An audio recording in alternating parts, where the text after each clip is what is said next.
दिनांक 21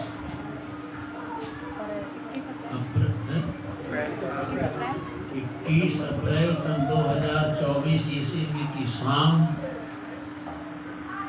बहन उर्मिला एवं आनंदी साहेब जी डीलर के सौजन्य से आपकी प्यारी बस्ती सांख मोहन समस्तीपुर बिहार में हम और आप सत्संग के माध्यम से आमने सामने हैं। सत्संग जैसे आज के जीवन को ही नहीं, बहुत पहले से जीवन को खुराक की, भोजन की जरूरत पड़ती और भोजन ग्रहण करने से ही जीवंतता कायम रहती है, ऐसे ही मनुष्य जीवन को सत्संग की एक खुराक होती है, जिससे सत्संग के माध्यम से उसके जीवन का पोषण होता है और उसके जीवन को एक शुभ दिशा मिलती है। कई आदमी पूछा करते हैं साहब सत्संग क्या है, तो बहुत से कहा करते हैं कुछ महिलाएं कुछ पुरुष एक जगह एकत्र हो जाते हैं तो महिलाओं और पुरुषों की इकाइयों के समूह को सत्संग कहते हैं। सही विवेचना है। कुछ कहते हैं जो भौतिकवादिता आधुनिकता से उच्च स्तर की जिंदगी जीने वाले लोग होते हैं, जिन्हें अध्यात्म से प्रेम होता है, अध्यात्म के प्रेमियों के मिलन के स्थान को सत्संग कहते हैं।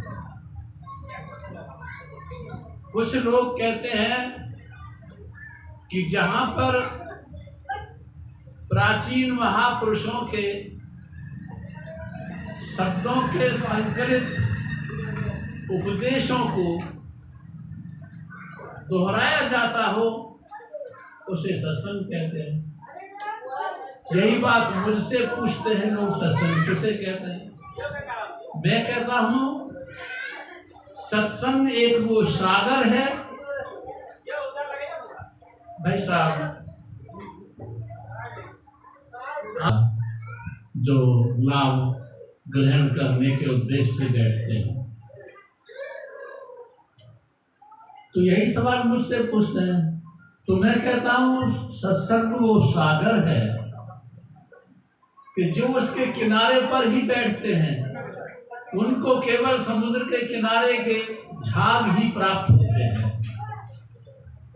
जैसे समुद्र के किनारे पर बैठ करके वेगों के माध्यम से जो लहरें आती हैं उनके झाग किनारे पर दिखाई देते हैं, और जो किनारे पर बैठते हैं उनको झाग ही दिखाई देते हैं सत्संग के। और जो थोड़ा अंदर घुसते हैं और इतने अंदर घुस जाते हैं, इतने अंदर घुस जाते हैं, इतनी गहराई में घुस जाते हैं, इतनी गहराई में घुस जाते हैं, तो उनको समुद्र के तल में अनमोल मोती प्राप्त होते हैं। और वो अनमोल मोती प्राप्त होते हैं जो इस दुनिया में, जिसे हम बाह्य जगत कहते हैं, बाह्य जगत में दिखाई नहीं देते, ना उस बाह्य जगत में उनका कोई स्थान होता है तो वहां मिले। इसलिए जिन लोगों ने सत्संग की गहराई में उतरते चले गए हैं, वो अनमोल मोतियों को प्राप्त करते चले गए हैं और वो जीवन को एक अमूल्य जीवन बना लेते हैं। उस जीवन में उस धरोहर को प्राप्त कर लेते हैं जो सौभाग्यशाली परमात्मा के प्रेमियों को प्राप्त होते हैं। अब इस क्षेत्र की उपयोगिता क्या है? मैं एक कहानी सुना करता था। एक कौवा उड़ा जा रहा था। कोयल ने कहा चाचा कहाँ चले?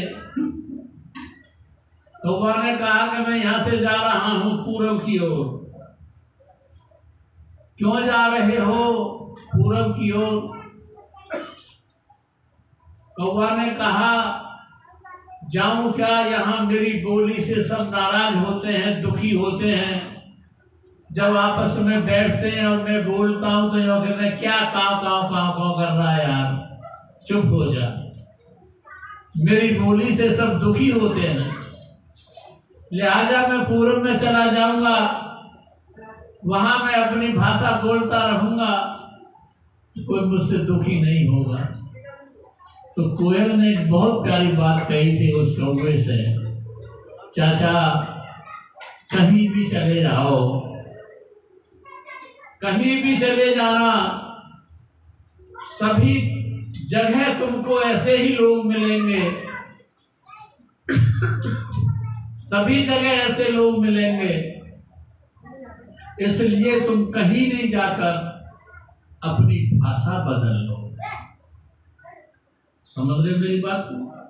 कोयल ने कहा अपनी भाषा बदल लो, अपने भाव बदल लो, अपने विचार बदल लो, अपनी नीतियां बदल लो, अपने आचरण बदल लो, अपने सिद्धांत बदल लो, जिनके दायरे में तुम जीते हो।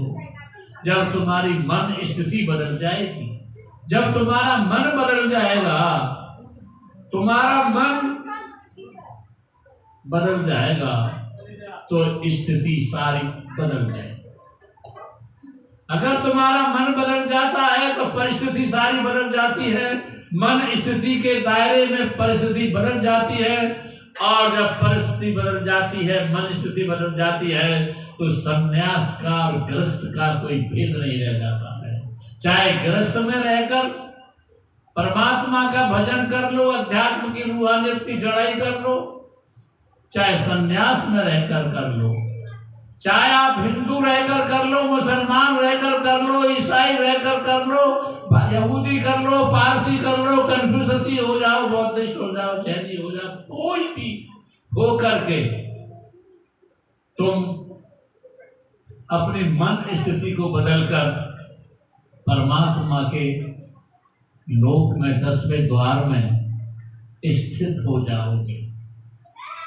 बाबा गरीब साहब जो मेरे बाबा जी होते हैं, जिनका अनमोल वचन बहुत प्रिय ग्रंथ है, छोटा सा, उन्होंने कहा था, आप नीले पहनकर, पीले पहनकर, हिंदू रहकर, मुसलमान रहकर, ईसाई रहकर, पारसी रहकर, आप व्यापारी रहकर, आप राजनीतिक रहकर, आप सामाजिक रहकर, आप जो कुछ भी तुम पर सामाजिक जिम्मेवारियां हैं, पारिवारिक जिम्मेवारियां हैं, उनको निभाते, उनमें रहकर बस अपने मन से, अपने विचारों से, बुद्धि से, अहम से, परंपराओं से, नीतियों से ऊपर उठकर ध्रुव मध्य में 10वें द्वार में इकट्ठे हो जाओ। ध्रुव मध्य जो तुम्हारे शरीर का पिंड से ऊपर 10वें द्वार का प्रथम केंद्र बिंदु बनता है। और जब तुम अपने भीतर 10वें द्वार में स्थित हो जाते हो, इंद्रियों के तल से ऊपर उठकर, तो तुम परमात्मा के लोक में, सचखंड में, अनामी धाम में कदम रखने के, प्रवेश करने के अधिकारी बन जाते हो। कहीं से आ जाओ, आप कर्नाटका से आ जाओ,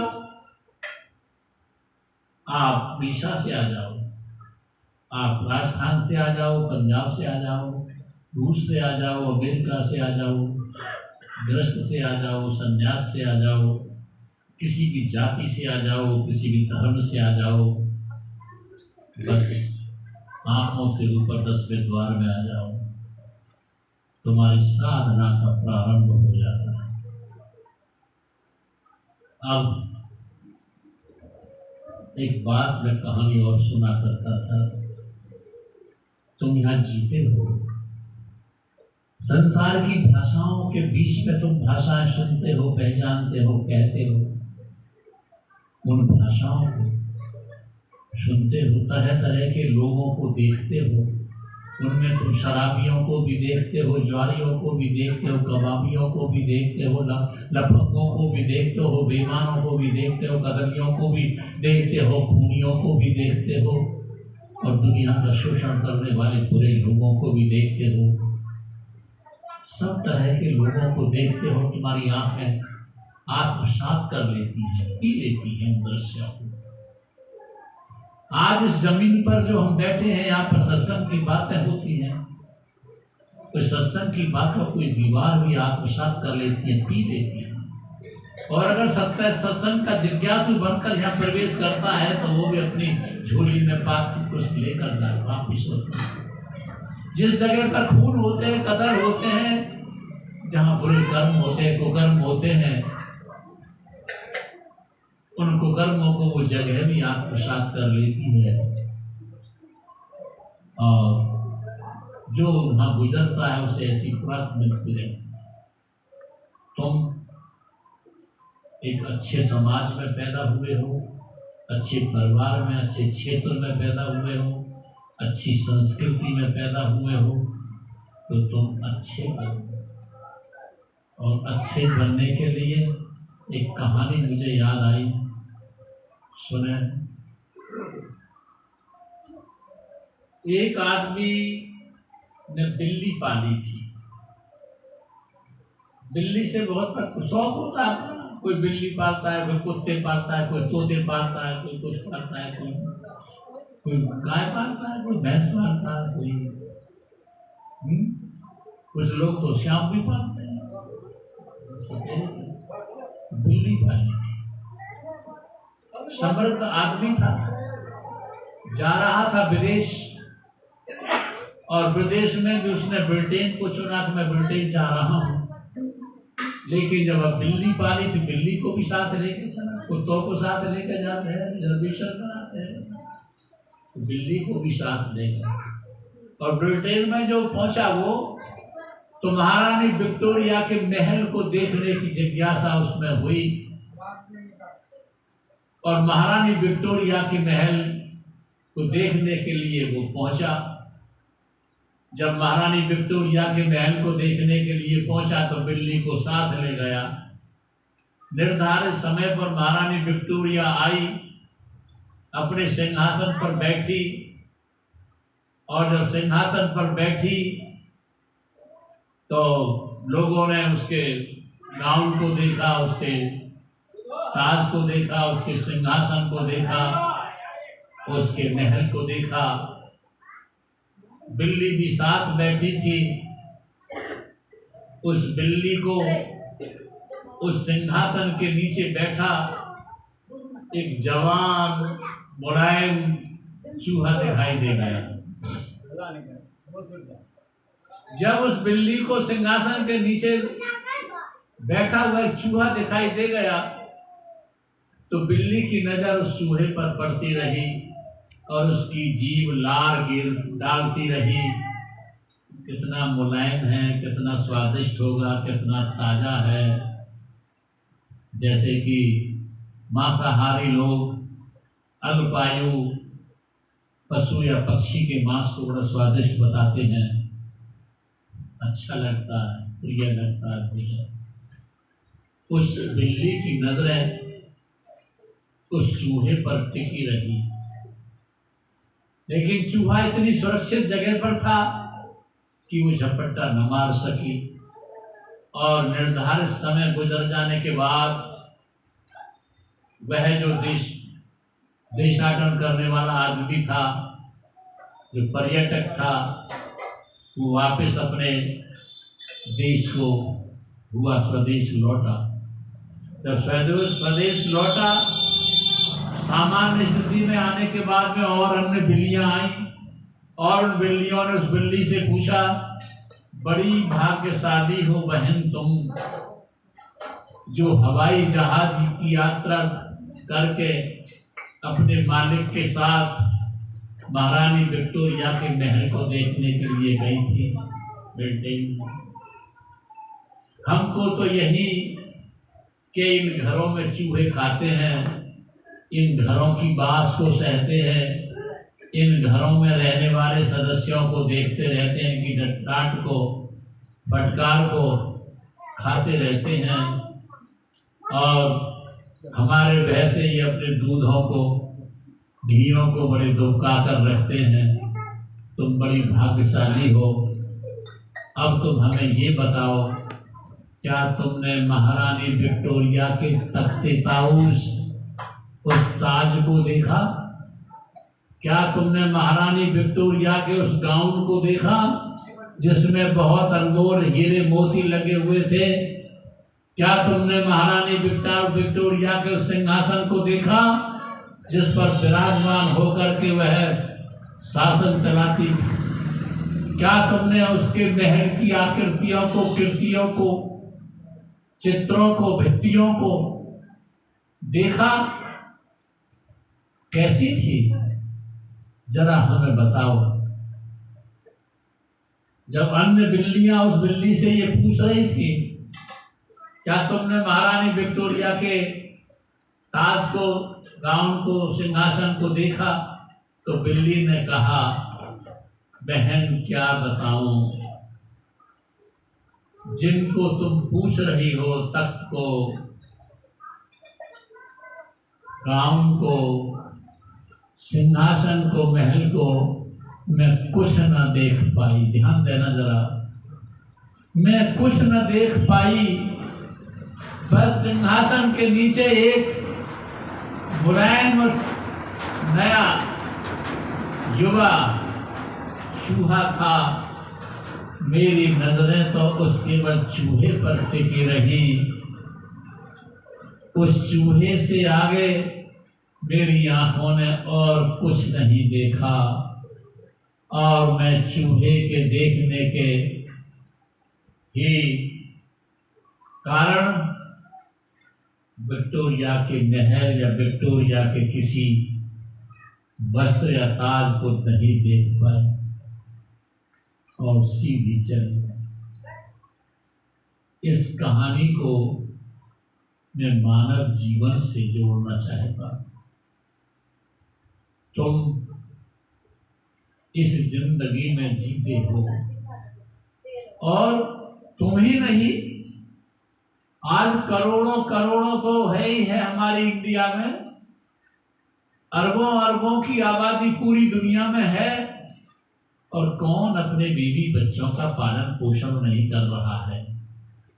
तुमने कोई मिसाल नहीं सुनी होगी कि अमुक दंपति ने, अमुक मियाँ बीवी ने अपने बच्चों के गले घोंप दिए, मार दिए। तो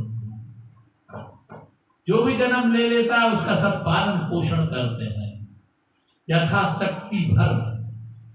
जैसी उसके पास शक्ति होती है, जैसा उसका साधन होता है, सब अपने अपने बच्चों का पालन पोषण करते हैं।